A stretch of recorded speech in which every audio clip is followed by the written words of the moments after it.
నమస్కారం ఈటీవీ 360కి స్వాగతం ముందుగా ప్రధాన అంశాలు కనుల పండువగా శ్రీరామనవమి వేడుకలు అయోధ్యలో బాలరాముడి నుదుటిన ప్రసరించిన సూర్యకిరణాలు భద్రాచలంలో వైభవోపేతంగా రాములోరి కళ్యాణం కనులారా వీక్షించి పులకించిన భక్తజనం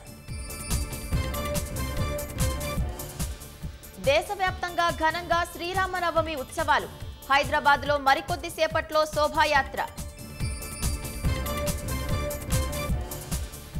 3 నెలల్లో భారాస పార్టీ ఉండదన్న మంత్రి కోమటిరెడ్డి లోక్సభ ఎన్నికల తర్వాత దుకాణం మూసేస్తారని విమర్శ లోక్సభ ఎన్నికలకు జోరందుకున్న పార్టీల ప్రచారం ఓటర్లను ప్రసన్నం చేసుకునేందుకు నేతల పాట్లు ఎన్నికల్లో భాజపా 150 సీట్లకే పరిమితమవుతుందన్న రాహుల్ ఉద్యోగ ఉపాధి కల్పనను కమలదళం విస్మరించిందని ధ్వజం భారత్ పాక్ మధ్య నెలకొన్న ఉద్రిక్తతలకు చర్చలే పరిష్కారం